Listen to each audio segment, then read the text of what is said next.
नमस्कार, आप देख रहे हैं पुलिस वाला वेब न्यूज। मैं हूं आपके साथ हर्षिता। सीमा सुरक्षा बल अकादमी टेकनपुर में आज दिनांक 16 मार्च 2024 को तकनीकी अधिकारी बुनियादी कोर्स क्रमांक 46 का भव्य शपथ परेड समारोह वीरांगना रानी लक्ष्मीबाई परेड स्थल में आयोजित किया गया, जिसमें 46 चिकित्सा अधिकारियों, 34 पुरुष और 12 महिला अधिकारी ने कैलाश लाल शाह, महानिरीक्षक निदेशक सीमा सुरक्षा बल अकादमी टेकनपुर के समक्ष शानदार परेड का प्रदर्शन किया। परेड का प्रारंभ मार्कर के परेड ग्राउंड पर आने पर शुरू हुआ। परेड में पहले वरिष्ठ डीएस जयकरण, द्वितीय कमान अधिकारी और वरिष्ठ अनुदेशक नारायण चंद, उप महानिरीक्षक अधिकारी प्रशिक्षण केंद्र सीमा सुरक्षा बल अकादमी को सलामी दी। मुख्य अतिथि कैलाश लाल शाह ने सबसे पहले शहीद स्मारक जय प्रहरी पर शहीदों को पुष्प चक्र चढ़ाकर श्रद्धांजलि अर्पित की। तदुपरांत परेड स्थल पहुंचकर परेड की सलामी ली और सुसज्जित परेड का निरीक्षण किया। परेड कमांडर, प्रशिक्षु चिकित्सा अधिकारी डॉक्टर अनामिका पुरुषोत्तम और सभी प्रशिक्षु अधिकारियों ने मुख्य अतिथि कैलाश लाल शाह के समक्ष देश के संविधान के प्रति एकता, अखंडता और संप्रभुता को बनाए रखने के लिए अपने आप को समर्पित करने की शपथ ली। ये सभी चिकित्सा अधिकारी खुली स्पर्धा के माध्यम से चुने गए थे और ये सभी प्रशिक्षु अधिकारी देश के अलग अलग राज्यों से संबंध रखते हैं। वहीं इस अवसर पर मुख्य अतिथि ने प्रशिक्षण के दौरान उत्कृष्ट प्रदर्शन करने वाले प्रशिक्षु अधिकारियों को ट्रॉफियां प्रदान की और अपने संबोधन भाषण में युवा प्रशिक्षु अधिकारियों को संबोधित करते हुए कहा कि आज आपका स्मार्ट टर्नआउट और जोश भरी परेड अकादमी में प्राप्त आपके उच्च दर्जे के प्रशिक्षण और आत्मविश्वास को दर्शाता है। मुख्य अतिथि ने अधिकारी प्रशिक्षण केंद्र की प्रशिक्षण टीम को इन्हें एक सामान्य व्यक्ति से एक दृढ़ और योग्य अधिकारी के रूप में निखारने के लिए बधाई दी। साथ ही टेकनपुर स्थित कंपोजिट हॉस्पिटल के अनुभवी चिकित्सकों, ग्वालियर स्थित गजरा राजा मेडिकल कॉलेज की फैकल्टी को उनके समय समय पर सहयोग के लिए धन्यवाद और बधाई देते हुए सभी प्रशिक्षु अधिकारियों के उज्जवल भविष्य की कामना की और उनके माता पिता को अपने बच्चों को देश सेवा के लिए भेजने के लिए धन्यवाद दिया। परेड के उपरांत कैलाश लाल शाह पेपिंग सेरेमनी में प्रशिक्षु अधिकारियों और उनके अभिभावकों से मिले। इस अवसर पर अकादमी टेकनपुर में पदस्थ वरिष्ठ अधिकारी अजीत कुमार, पी उप महानिरीक्षक विनीत कुमार, उप महानिरीक्षक और अन्य सभी आमंत्रित अधिकारी, अधीनस्थ अधिकारी, अन्य कार्मिक और प्रशिक्षु अधिकारियों के परिवारजन उपस्थित थे। चुना है, क्या उद्देश्य था इसके पीछे? चिकित्सा क्षेत्र से होते हुए मैंने सेना को चुना क्योंकि मैं बचपन से ही मुझे यूनिफॉर्म के लिए थोड़ा क्रेज था और मुझे ऑप्शन मिला कि मैं अपने देश के लिए कुछ कर पाऊँ, सर्व कर सकूँ।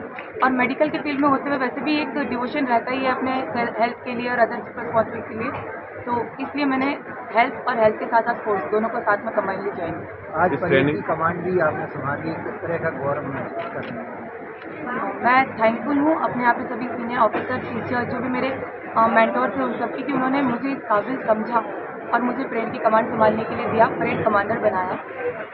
मैं अपने सभी उस्ताद के लिए, सीडीआई साहब की, सबकी थैंकफुल हूँ कि उन्होंने मुझे इतने अच्छे से प्रशिक्षण दिया, किस तरीके को, किस चीज़ को, किस कमांड को कैसे बोलना है ये सिखाया, कैसे चलना है ये सिखाया और मेरे मनोबल को बनाए रखा कि मैं इस पूरी परेड को चला सकूँ, करा सकूँ। मैम, देश की अन्य बेटियों के लिए क्या संदेश देना चाहेंगी जो सेना में आने से कहीं ना कहीं कतराती हैं? कतराना किसी भी चीज़ से नहीं है। आप जो भी अगर चाहती हैं, मन से इच्छा है आपकी, तो आप ज़रूर यहाँ पे आएँ। यहाँ पे सब आपका सपोर्ट ही करेंगे, कोई भी ऐसा नहीं है जो आपको डिमोटिवेट करे और एकदम लड़कों से कंधा कंधा मिला के आप चलेंगे। और ऐसा भी नहीं है कि यहाँ के साथ में आपके जो ट्रेनिंग ऑफिसर है वो आपको डिमोटिवेट करेंगे या कुछ। आपके ट्रेनिंग ऑफिसर आपको ज़्यादा मोटिवेट करते हैं, इवन बॉयज़ गर्ल्स से ज़्यादा मोटिवेट करते हैं कि you do good for your health and our country too. Thank you. तरीके का ये आयोजन था और कौन कौन यहाँ पर था?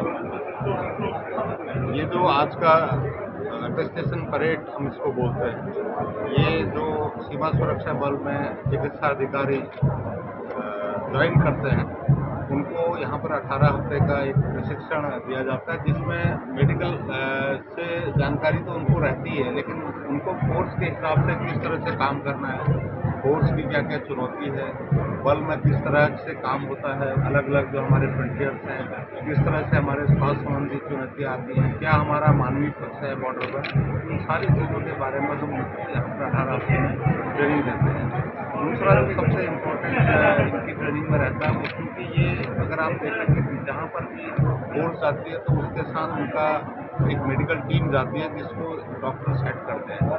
तो चुनौतियाँ इनके सामने भी ऑपरेशन उतनी ही रहती है, क्योंकि जब सामने से अगर कोई किसी तरह की चुनौती है तो इनके लिए भी उतना ही खतरा है जितना एक किसी आम आदमी के लिए या किसी सैनिक के लिए होता है।